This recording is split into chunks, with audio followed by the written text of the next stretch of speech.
Përshëndetje miq dhe mirë se erdhët në këtë video. Keni hyrë në kanalin tim zyrtar në YouTube Odeta Dume Mandro. Për të qenë pjesë e live-eve të mia, mund të abonoheni duke klikuar poshtë tek fotoja ime. Sot në live-in tim do të shkojmë në Itali me live-in tim, do të kemi një avokate shqiptare, Elierta Myftari, e cila prej vitesh punon avokate në Itali. Në fakt kërkova dhe këmbgula që ta kisha këtë avokate, sepse prej shumë vitesh në punën time shumë nëna shqiptare të cilat kanë emigruar dhe jetojnë në shtetin italian, një pjesë e mirë e këtyre nënave më kanë telefonuar pasi fëmijët ju janë marrë nga shërbimi social shtetëror padrejtësisht. Raste pafund, të cilat fatkeqësisht më janë dhimbsur këto nëna që i kanë humbur fëmijët e tyre.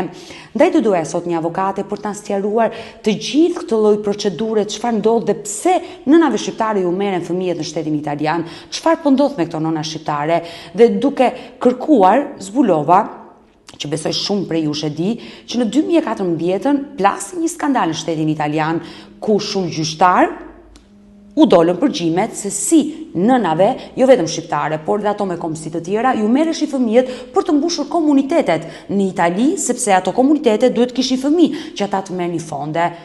A janë këto të vërteta të gjitha këto histori? Po, janë të vërteta këto histori dhe dua të prezantoj një klip të shkurtër me zërin e shumë nënave që kërkojnë të drejtën e tyre. Fëmia erdhi nga një bashkëtesë 4 vjeçare, më shumë se 4 vjet. Kur linda në maternitet, Mangiagalli, quhet Milano, linda me cesario, kërkova me regjistru fëmin, se e dhja që regjistrohesh në maternitet. Edhe këta më thonë, prit, që ka kohë, kalun 8 ditë. Ditën e 8, më thonë, ke për tikë në shtëpi, fëmin ke për të lanë këto. E thashon fëmin, ti mi thashe marron. Unë tërhiq fëmin, ata tërhiq fëmin, si përfundim fëmin e mora. Mora, ndoqi asistentja sociale deri poshtë, mora taksion, edhe i ka në polici. Shkova në polici atje, kryva që ishte për të kry për regjistrimin e çunit, ju tregova dhe rastin, këta më janë qepë mu. Duke marrë në shtëpi, kur unë isha me punë, isha me shpitime, jo shpitime, po me qira me kontratë 4 vjeçare. Të lutem, më tërgo, shërbimi social në Itali kërkonte të merrte djalin. Me çfarë motivi? Unë këtë dua të di sot. Cili është motivi? Sepse ata kanë shpëgjonja me drogë, frekuentoj miq të drogun, që unë nuk punoj. Edhe ata duhet ngjejnë mu, duhet më japin përgjigje për çfarë motivi ata deshen me marrë fëmin mu nga materniteti të pa regjistruar fare, me ma zhduk fëmin. Edhe për çfarë motivi sot ma kanë heq fëmin komplet. Ja kanë besu komunës. Kam bujt shumë, pa besoj. Të besoj, prandaj po të them që forca, mos u dorëzo. Ato mësueset e kokshtit e të shkollës ja kaluan asistencës. Fëmijat. Asistenca ja hoi tribunales. Tribunal ka dole në gjyq, në 16 vjetor dole në gjyq, dhe këtyre u hoqe drejta prindërore. Atë ditë që kanë dalë në gjyq në 16 vjetor në vitin e kaluar, unë do t'ma kisha lënë djali mua, më tha, lëri fëmijët, mos u fry gjuna, më tha mua tek ata. Po u doli fati i keq, ata ishin 2 burra të martuar bashkë në Rom, që kishin bërë kërkesë për fëmijë, se kishte qenë familje, unë do kisha lënë. Tashu në të vend të vdesin në vend tyre, tashu unë mund t'i marr 2 fëmijë, tashu po lë 2 burrave, se nuk ishin çift, e kishin nevojë për fëmijë. I kemi marrë më të keqen në motra jote, nëna jote, i kemi nxjerrë fëmijët për të natën. I kemi marrë fëmijët edhe i kemi nxjerrë me gjak të ngrirë që i kaluam në Shqipëri për të natën. Me frikë na ngriu gjaku se ishin vitët e Natales dhe thanë që të hanë edhe vitin e ri. Që fati testave, se atyre u hoqën fëmijët automatikisht. I nxorëm nga territori italian. Ne ta 3 muaj tjerë me fëmijë në spital, me 2 fëmijë. Shteti mu kishte vënë në shtëpinë se kishte hallë me marrë fëmijën në asistenca sociale, se nuk mundi man një prind 4 minorena. Unë kam thënë, nëse në fëmijën e mi, shto shtetën botë, mas ju nuk firmosi me i dorëzu, vënën dorë, me mi marrë kur fëmijën, me i lanë fëmijën, edhe pa nanë. U disë nana u shkoj, me i lanë edhe pa babë, më hanë, Ky shtetë nuk është. Unë nuk pranoj se do të bëj terror në Itali.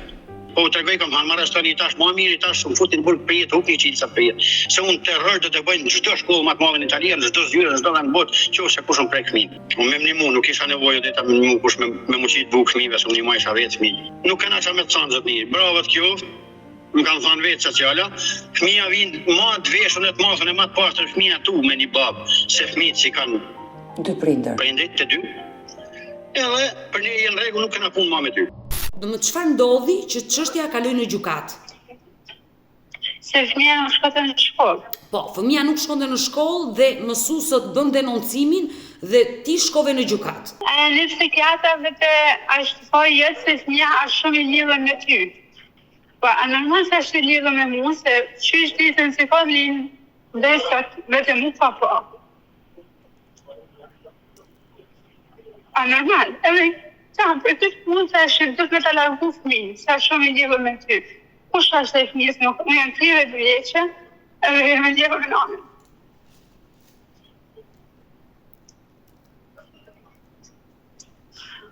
E dashur Bruna, çfarë ndodhi me djalin, ta kanë marrë?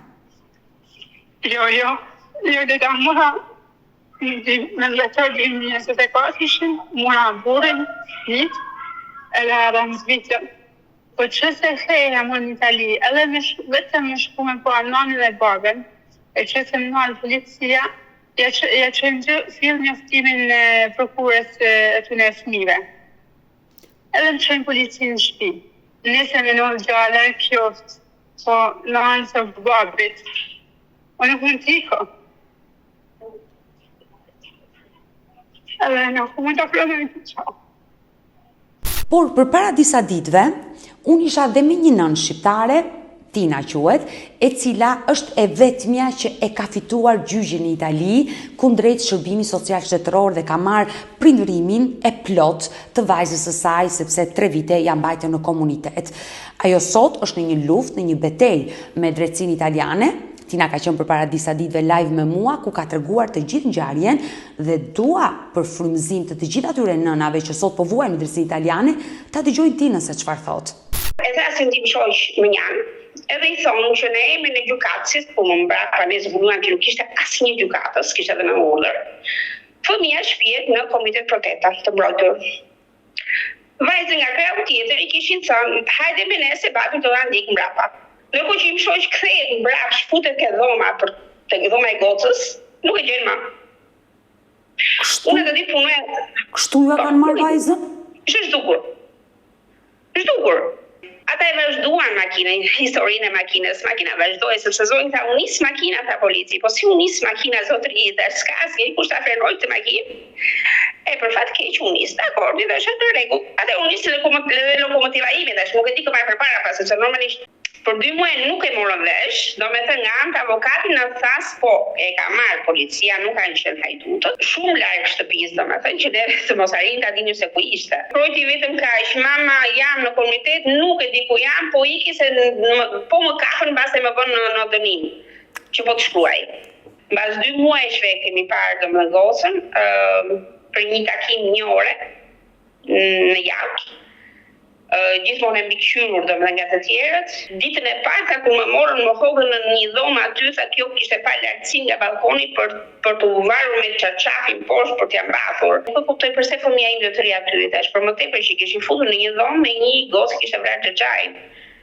Domethënë, imagjinoje një gocë që hyn për një shpull, tjetra hyn sepse ka vrarë xhaxhain dhe të rinë të dyja në një dhomë.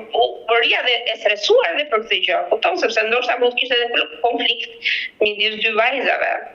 E dëgjuam Tinën, dashur miq, këtë nënë e cila e fitoi të drejtën e kujdesarisë së vajzës dhe sot ka hedhur në gjyq shërbimi social shtetëror në Itali për dëmin e madh që ata i bën për 3 vite që vajzën janë mbajtur në komunitet.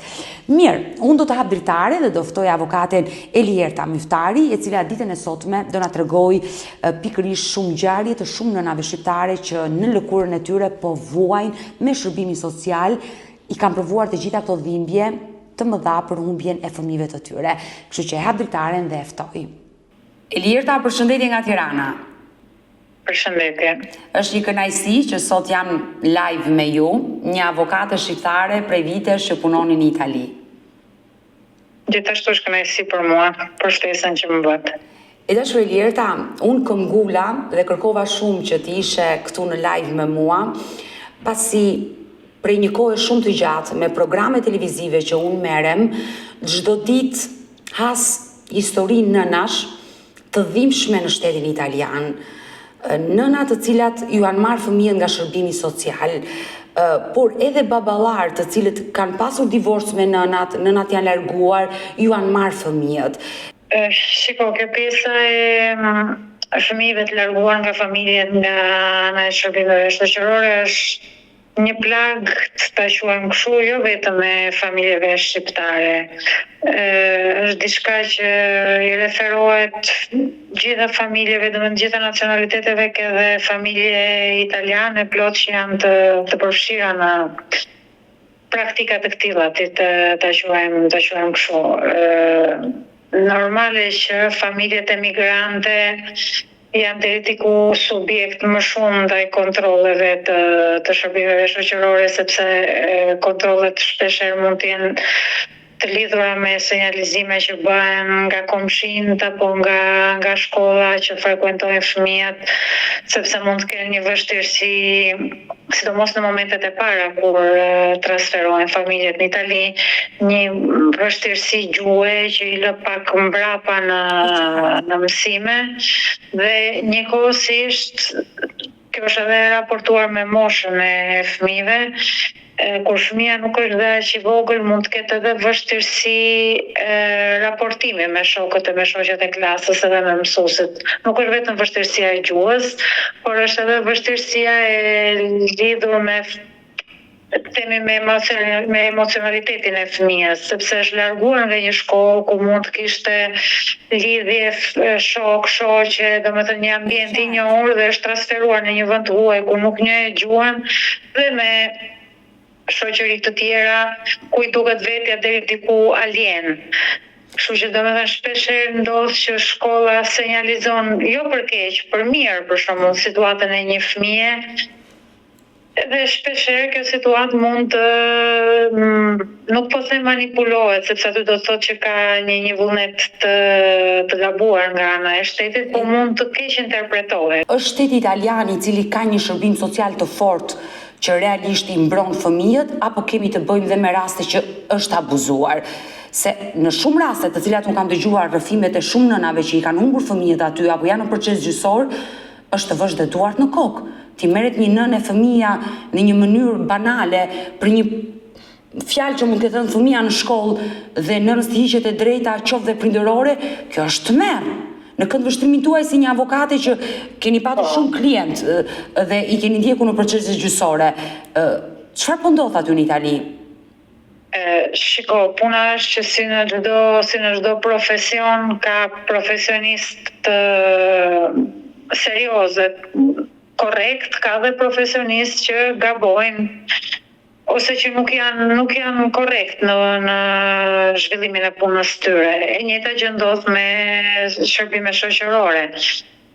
Nuk diskutohet që nga një anë, domethënë, është si thon për tu duar trokitur impenjimi i shtetit italian në mbrojtjen e fëmijëve, sepse ka me të vërtet situata ku fëmia për shembull gjendet i keq trajtuar apo nuk merr kujdesin minimal nga ana e familjes. Nuk po flas tani domethënë për fëmijë shqiptar, po flas në përgjithësi. E qartë, se ju më thatë që nuk ka vetëm nëna shqiptare, edhe në shtetësive të ndryshme që jetojnë në Itali, por dhe të vetë nënave italiane. Po, patjetër, absolutisht. Biles në rastet e fundit që më janë drejtuar, domethënë që paktën kanë marrë informacione në një fazë paraprake ku po mendojnë domethënë të ndërtojnë një mbrojtje, janë familje italiane. Rasti i parë që kam pasur është një familje italiane dhe ai mjaft absurd si rast. Plus pastaj familje të tjera shqiptare. Aktualisht po ndjek dy nëna shqiptare, sepse nuk kanë mbështetjen e baballarëve të fëmijëve, janë dy nëna shqiptare që janë në procedimente sipër, por raste që Mendoj që mund të zgjidhen pa shumë probleme. E kontrollit të shërbimeve shoqërore që jo domosdoshmërisht është diçka e keqe, por si çdo punë, si çdo gjë mund të qellojë ndonjëherë që merr pastaj një drejtim të tepërt, një drejtim të egzageruar sepse mund të shikojnë domethënë gjëra që nuk qëndrojnë ose të interpretojnë një mosbesim nga ana e familjes si dëshirë për të mos bashkëpunuar. Nga ana tjetër, ama duhet ta kuptojnë që nga ana e familjes nuk është aq e lehtë të pranojnë, se thonë, një ndërhyrje në zhvillimin e jetesës normale nga njerëz që janë komplet huaj kundrejt familjes, nuk janë pjesë e familjes, janë asistent social që në një moment tonë unë dua të shikoj se si silleni ju në shtëpi, dua të kem të informohen për çdo vendim që ju merrni në lidhje me fëmijët dhe duhet ta kuptojnë që bëhet një çike e vështirë për prindrit dhe nuk duhet t'i paragjykojnë në këtë këndvështrim.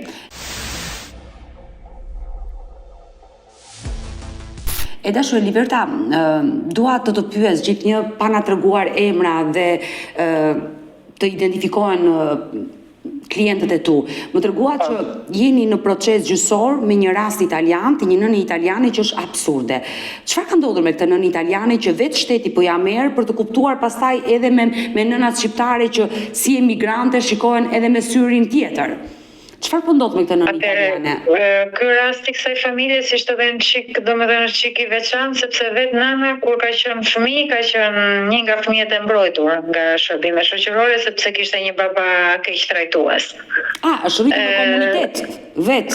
Po, vetë nëna është rritur e ndjekur nga shërbime shoqërore. Janë një familje me të vërtet shumë e thjeshtë, tema se thjeshtë dhe të dy prindrit kanë një problem të lehtë mendor. Nuk janë persona të paaftë, absolutisht, po kanë një problem të lehtë mendor.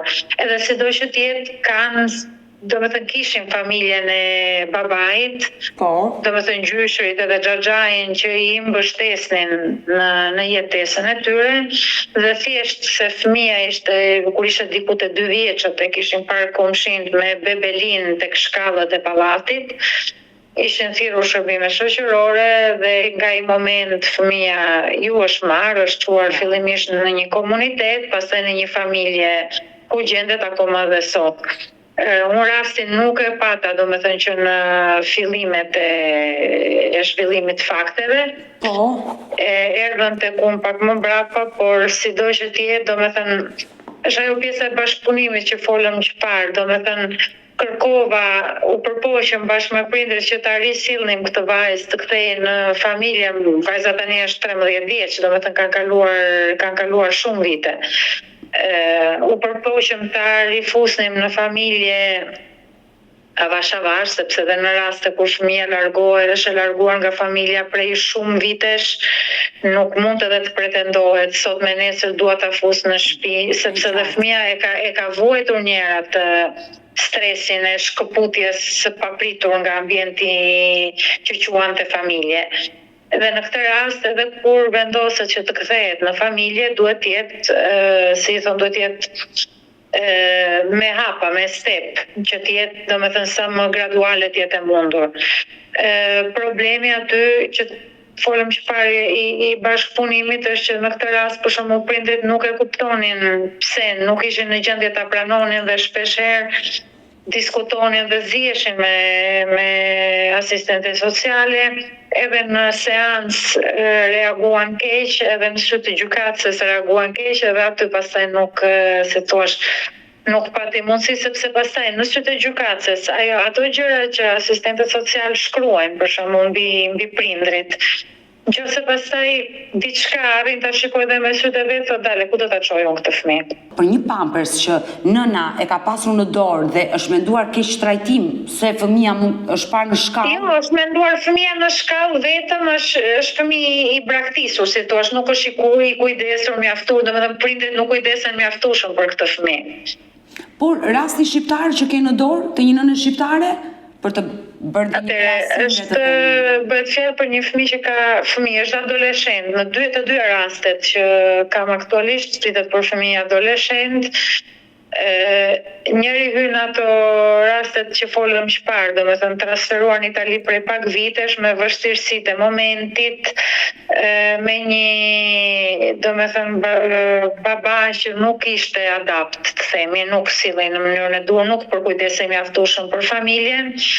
Dhe fillimisht është bërë një senjalizim me sa duket nga shkolla, sepse dhe aty akoma nuk kam hyrë akoma në dieni të gjithë çështjes, sepse po depozitohen ato shkresat e shërbimeve shoqërore, po ky është lajmi i parë. Është bërë një senjalizim dhe familja në këtë rast është thjesht vënë në vëzhgimin e shërbimeve shoqërore. Fëmijët shoqërzotit nuk janë larguar nga familja absolutisht. Kur janë në vëzhgim. Ndërkohë që ai që është larguar nga familja është babai problematik, që nuk domethënë është gjë pozitive në këtë rast. Dhe nëna bashkë me fëmijët po ndjek të themi një rrugtim, bashkëpunimi, ekzaminimi dhe bashkëpunimi me shërbime shoqërore. Tani nga fillimi 2026 kemi seancën te gjykata e minorenve dhe shpresoj nëse çdo gjë vazhdon kështu që do të zgjidhet domethënë pa problem, domethënë pa limitim të drejtës domethënë prindërore të nënës në këtë rast. Nuk e di pastaj me babain çfarë do ndodhi, po tashmë nuk jeton më me familjen, kështu që ka mundësi që aty t'ia limitojnë, domethënë t'ia përkufizojnë atë përgjegjësinë prindërore. Meqense ka dhe probleme pak me pijen. Përdorusja e alkoolit. Absolutisht kushdo është pro kur ka dhunë në familje, ata fëmijë padyshim që duhet merren në mbrojtje, por në rastin kur nëna është viktim, pse duhet të ndahen fëmijët nga nëna? E dashur Eliverta, ky është gjithë problemi. E dashur Eliverta, të paktën shumë nëna që jetojnë në Itali prej vitesh, që në lëkurën e tyre kanë provuar me shërbimin social këto probleme, thonë që po t'i mori shërbimi social në Itali dhe fëmijët u vendosën në komunitet, harroj, ata fëmijë nuk I merr dot më. Kështu është vërtet? Jo, nuk është gjithmonë kështu, shqyr zotit, sepse në kuptimin që do parë normale situata. Unë kam ndjekur dhe një rast që juve e njihni të një fëmije që kishte qenë fillimisht në komunitet, pastaj kishte dalë nga komuniteti, domethënë edhe pse vajza kishte dalë nga komuniteti para se të ndërhyja, unë kam ndërhyrë si avokat I tretë, domethënë edhe përfundimtar ta quajmë asaj historie. Tina do t'ja u ketë treguar dhe të besoj do t'ja u tregoj më mirë në detaje. Domethënë vajza kishte dalë nga komuniteti, po vazhdonin prindrit ta kishin të përkufizuar domethënë të drejtën prindërore. Duke qenë se apeli I paraqitur nga avokati që më kishte paraprirë ishte paraqitur jashtë afatit kohor të parashikuar nga ligji italian, ne sidoqoftë u përpoqëm unë hyra në atë fazë, domethënë në ndjekjen e fashikullit, në ndjekjen e dosjes. U paraqitëm në gjykat, në gjyqin e apelit, duke u përpjekur të thoshim dakord, ligji procedural parashikon një limit, nuk është se kishte depozituar apelin, e kishte depozituar në afat me mënyrën e gabuar. Tham, sidoqoftë, I jepjeni të drejtën familjes, meqense domethënë si thon substanca duhet të mbizotërohen mbi formën. Gjykata e apelit nuk e quajti të arsyeshme në atë mënyrë, e hapëm ne procesin nga e para tek gjykata e minorenve dhe pastaj e morën të drejtën prindërore në mënyrë të plotë, domethënë fëmijët nuk janë më të ndjekur, vajzat nuk janë më të ndjekura nga shërbime shoqërore. Por le të themi ky është një rast I veçantë. Mund themi një ndër që ka arritur të fitojë një nën shqiptare të drejtën mbi shërbimin social dhe Tina ka nisur një tjetër betejë gjyqësore. Ka hedhur në gjyq. Atëherë, shiko, puna e këtyre proceseve është një çik delikate. Unë jam e bindur që në fillim duhet zgjedhur mirë avokati në këtë çështje, sepse zgjedhja e një avokati të mirë që në fillim, që kur arrin senjalizimi I shërbimeve shoqërore ose arrin senjalizimi nga shkolla apo nga komshiu tek shërbimet shoqërore, avokati I dur mund të bëj punën korrekte, për arsye se me këto proceset, për shembull që tash kam 2 aktualisht që janë i kanë seancat njëra në dhjetor, tjetra në shkurt. Nëse avokati që në fillim merr kontaktet me shërbimet shoqërore, i udhëzon prindrit në mënyrën korrekte se si duhet të veprojnë, qoftë në lidhje me shërbimet shoqërore, qoftë në lidhje me fëmijën, sepse siç ta thash, kur fëmijët janë adoleshent kanë edhe të kokëforcinë e vet, vështirësitë relacionale që i çojnë prindrit të kenë akoma më vështirësi, domethënë në gjestimin si thonë zgjidhjen e situatës. Kështu që ndërhyrja e avokatit që në atë fillim nuk është domethënë gjë me shumë rëndësi për arsye se e shikoj tani te këto dy rastet që kam.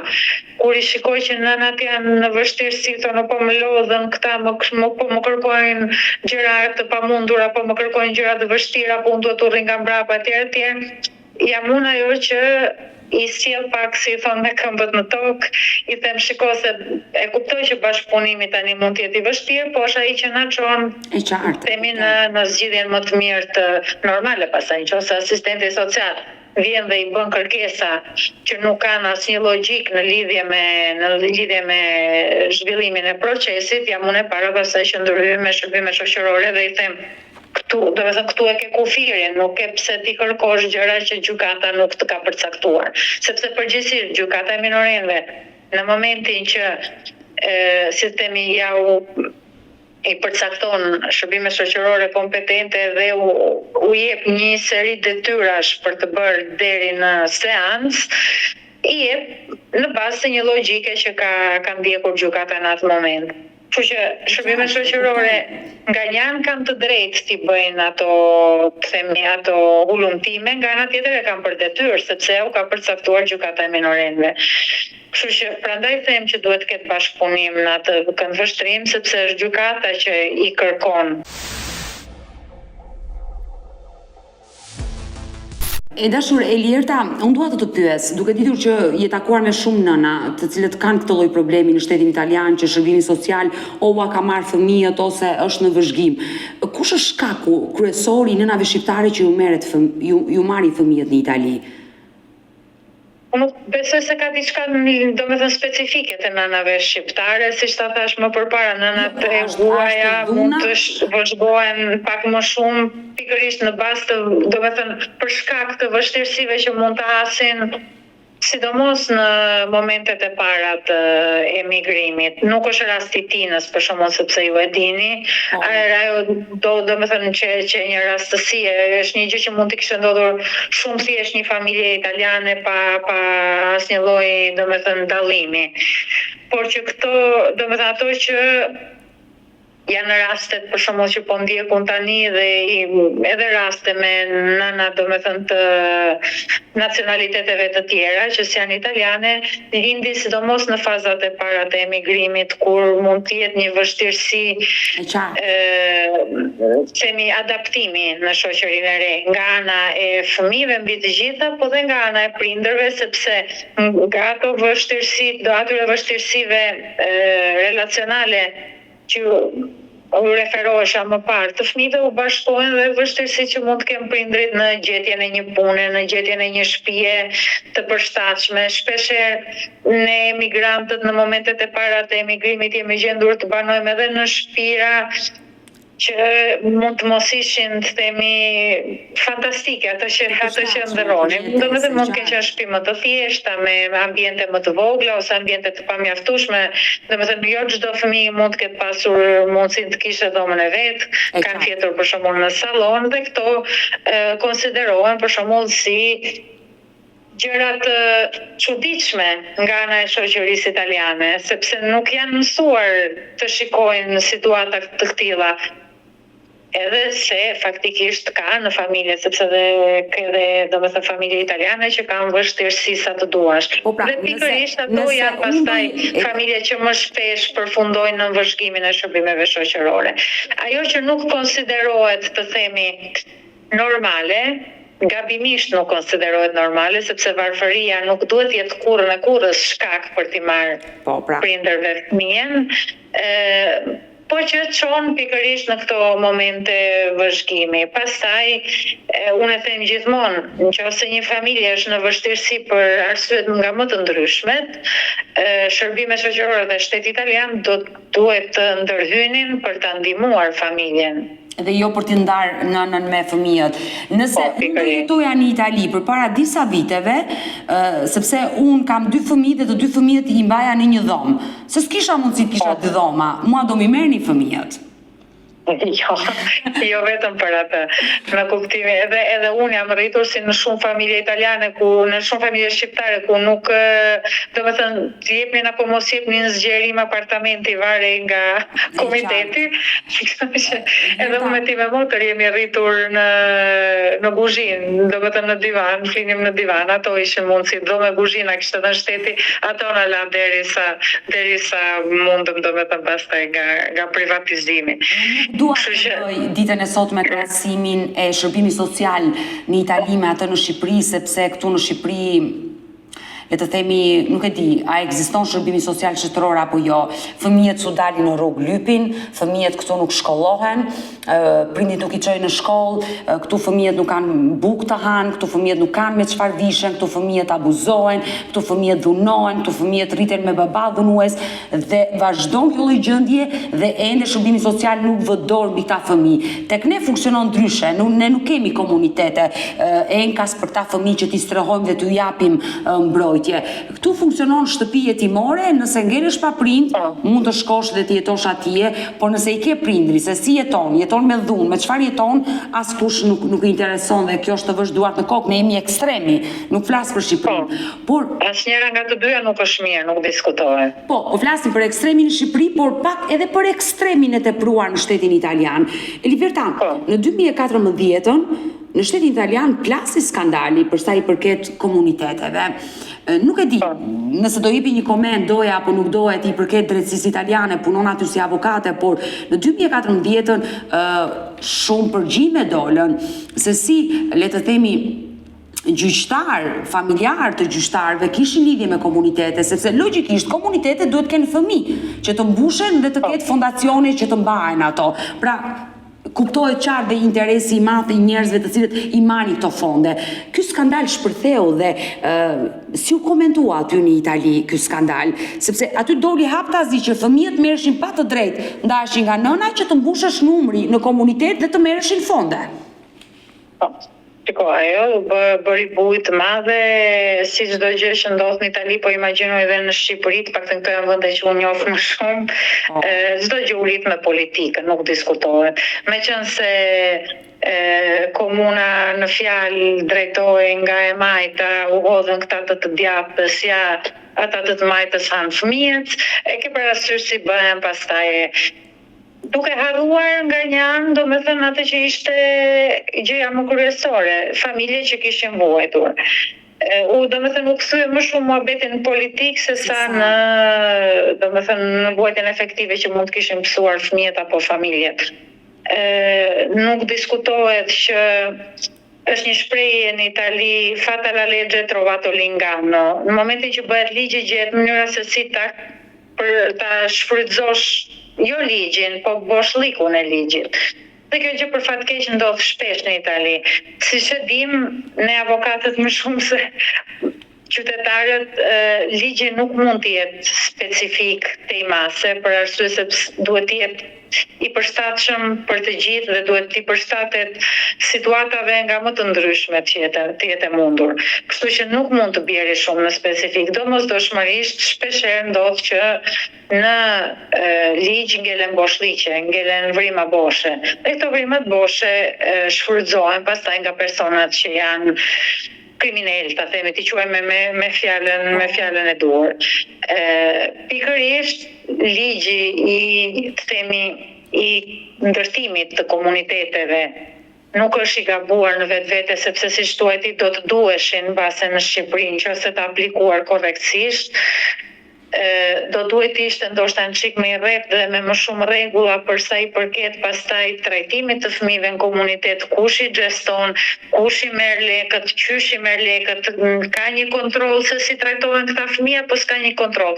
Ka një kontroll mbi faktin nëse këta fëmijë bëjnë çfarë do qefi apo jo në komunitet apo jo.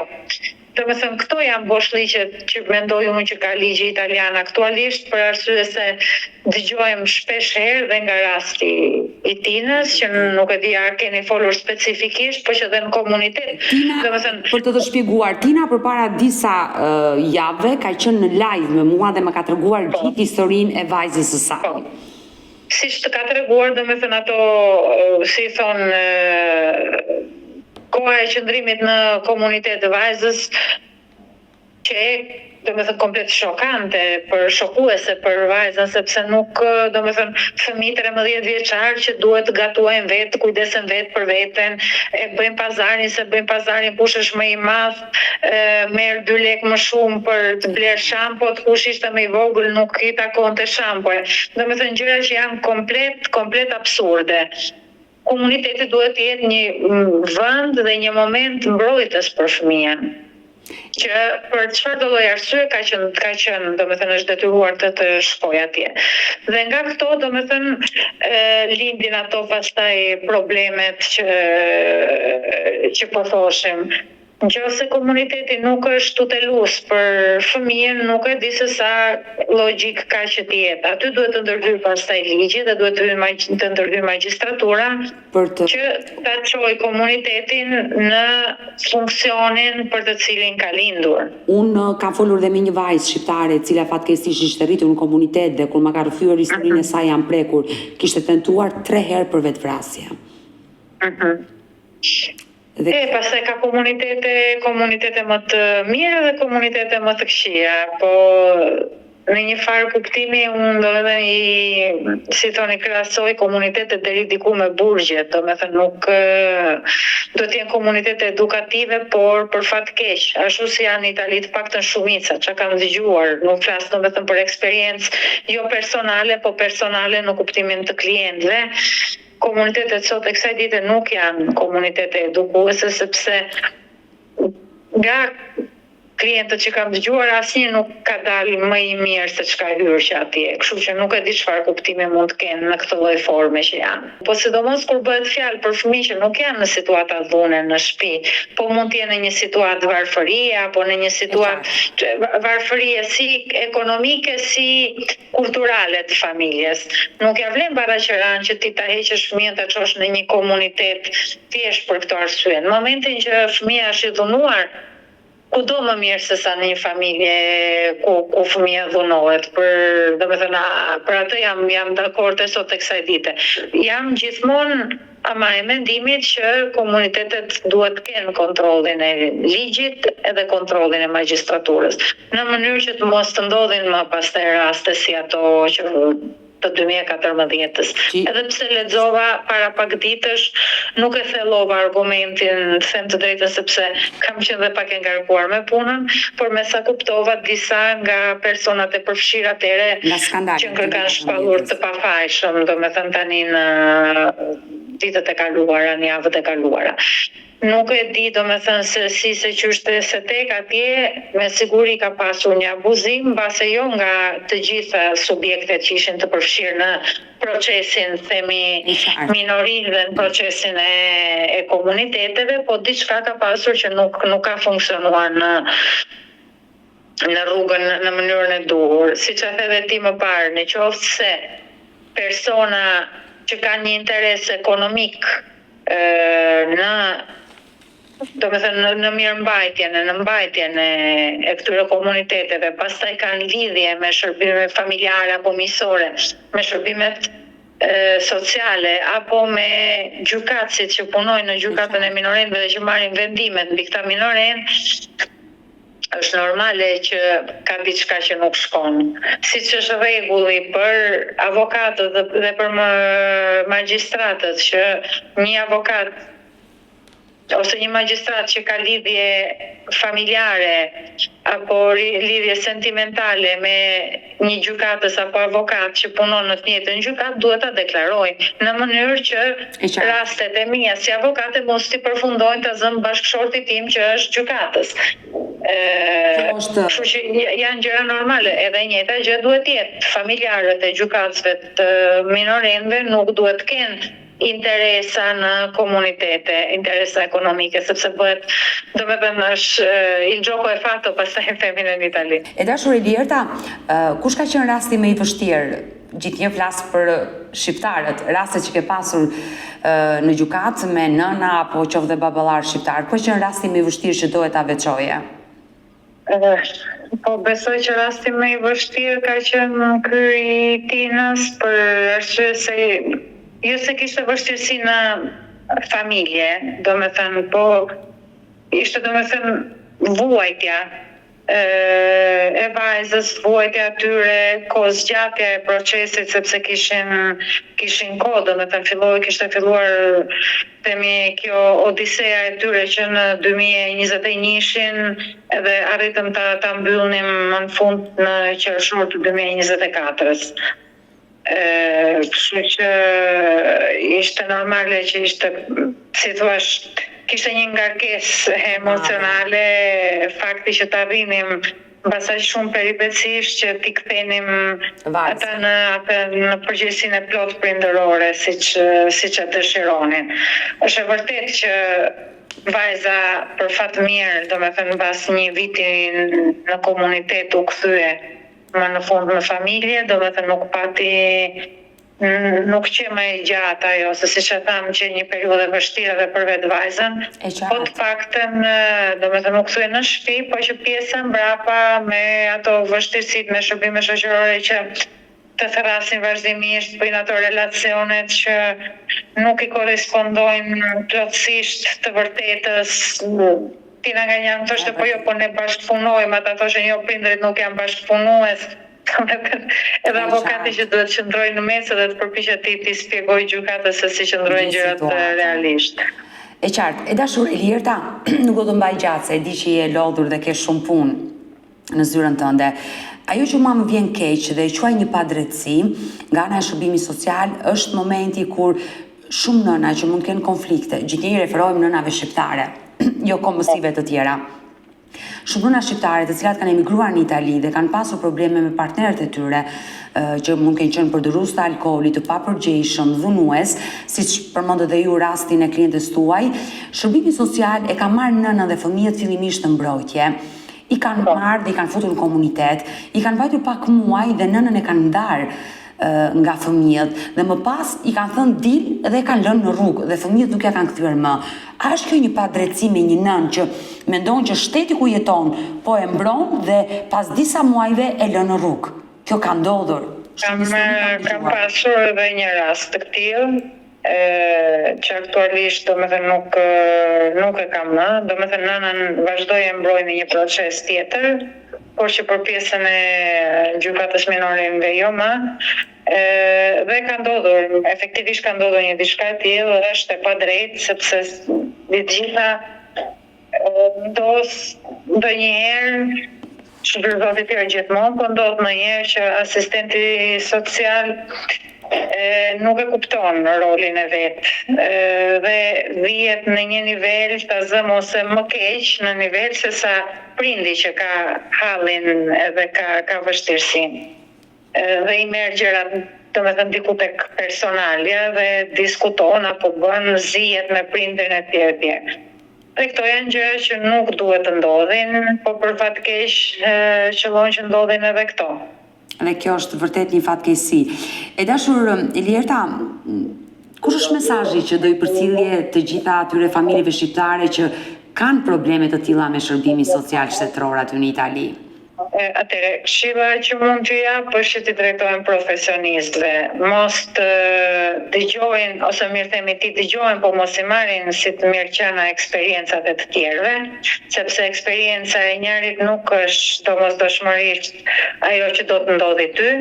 Kështu që t'i drejtohen profesionistëve, t'i drejtohen avokatëve që t'i ndjeken që nga fillimi, në mënyrë që të arrijnë ta kapin, duke pa kapur siç tham që parë, çështja nga fillimi është në gjendje avokati të këshillojë në mënyrën më të mirë. Në rast se qëllojnë në një avokat ku nuk gjenden të kënaqur, ku nuk ndodhen, nuk gjenden mirë, mos të kenë frikë qoftë ta ndrojnë avokatin, sepse nuk ka asnjë gjë të keqe. Siç ndodhi Tinës, si ka ndodhur edhe plot të tjerëve që s'janë gjendur mirë me një avokat, kanë vetëm me një avokat tjetër janë gjendur më së miri. Janë raporte njerëzore dhe ato fundit, kështu që edhe me profesionistët duhet gjendemi mirë. Por që, domethënë, pikërisht ti besohen profesionistëve, jo domosdoshmërisht eksperiencave të tjerëve, se shpeshherë na fusin frika që nuk duhet t'i kemi. Kam rastin, për shembull, një nga ato rastet që kam tani aktuale, që një nga nënat trembet stemase nga eksperiencat që i tregojnë nënat e tjera. Që kanë humbur fëmijët, e qartë. Dhe problemi i kësaj trembjeje është që e çon në një parmbyllje ndaj shërbimeve sociale. Ajo mbyllet si i ri që kur ndihet i sulmuar, mbyllet edhe nxjerr gjëmbat. Kur e nxjerr gjëmbat, ama kjo nuk shikohet në mënyrën e duhur nga shërbimet sociale, shikohet si një mbyllje, si një mos bashkëpunim, si një problematik. Kur ajo nuk ka arsye pse ta jetoj, për shembull në këtë lloj forme dhe në këtë lloj mënyre. Kështu që eksperiencat e të tjerëve duhet i dëgjojmë, po të konfrontohemi domosdoshmërisht me avokatët tanë, me profesionistët tanë. Dhe pyetja e fundit, dhe do të lë të lirë dashur Elierta, këta fëmijë që merren nga komuniteti, sa shanse kanë, sa është probabiliteti që të birësohen dhe nëna ta harroj përgjithmonë? Shiko, ajo e birësimit është një diçka që ndodh kur prindi deklarohet, domethënë i paaft për ose humb kujdestari. Për kujdesur për të, kur i hiqet për të me përgjegjësia prindërore. Ndryshe, atëherë domethënë fëmia nuk jepet në adoptim. Por pikërisht për të evituar këtë, është mirë që procedimenti të ndiqet që në fazat fillestare të ndiqet mirë. Të mos lihen seancat pse më thirrën ata, pse do vete unë aty, unë s'kam bërë asnjë gjë. Se ky është logjikimi që më shpesh dëgjoj tek prindrit shqiptar. Ose tek shqiptarët kur bëhet fjalë për proceset penale. Po unë që s'kam bërë asnjë gjë, pse duhet vete unë atje? Duhet vesh mbi të gjitha sepse po nuk vajte e parapunës gjykata nuk e dëgjon versionin tënd të fakteve. Dhe e dyta, nëse ti nuk paraqitet atë alamet prindi që nga ky qas në seancë nuk vjen të merakostet për vendimin që do marrim. Sepse duhet kemi gjithmonë parasysh që dhe gjykatësit janë njerëz me mendimet e tyre, me ndjenjat e tyre dhe shpeshherë edhe me paragjykimet e tyre. Kështu që na takon neve t'ja u luftojmë paragjykimet dhe ti mbushim mendjen që shiko se nuk është ashtu siç thuaj në fillim, por familja është e saktë, është e rregullt, fëmijët nuk janë në rrezik, fëmijët janë të shëndetshëm, të ndjekur edhe pa asnjë lloj problemi. E dashur Elierta, unë të falenderoj dhe ishte një kënaqësi që të pata sot në këtë live. Na tregove për eksperiencat e disa nënave aty në Itali, por jam e sigurt që shumë nëna që ndodhen këto problem do e ndjekin këtë video për të dëgjuar këshillat e tua dhe të falenderojmë përzemërsisht për gjithçka që bën për shqiptarët aty në Itali. Faleminderit ty, dhe ta më bëhet shefi për që të jem deri diku sadopak, si thon, një ndihmë për këto që mund të jetë në vështirësi. Të urojmë shumë sukses. Faleminderit. Mirupafshim, të përshëndes, mirupafshim. Faleminderit. Kemi ardhur në fund edhe për këtë video. Unë ju falenderoj dashurisht që ndruat me mua deri në fund të këtij live-i. Nëse dhe ju keni një histori për denoncuar, mos hezitoni të më shkruani në numrin tim të telefonit 069 99 55 698 që ndodhet poshtë ekranit tuaj. Por ju mund të më dërgoni mesazhe edhe në rrjetet e mia sociale, në Instagram dhe në Facebook me emrin Odeta Dumemandro dhe këto janë faqet e mia zyrtare. Ndërsa këtu lart tek fotoja ime mund të klikoni dhe të abonoheni, të bëheni pjesë e kanalit tim zyrtar në YouTube ku çdo paradite jam live me këto histori njerëzore. Faleminderit që më ndiqni dhe ritakohemi nesër.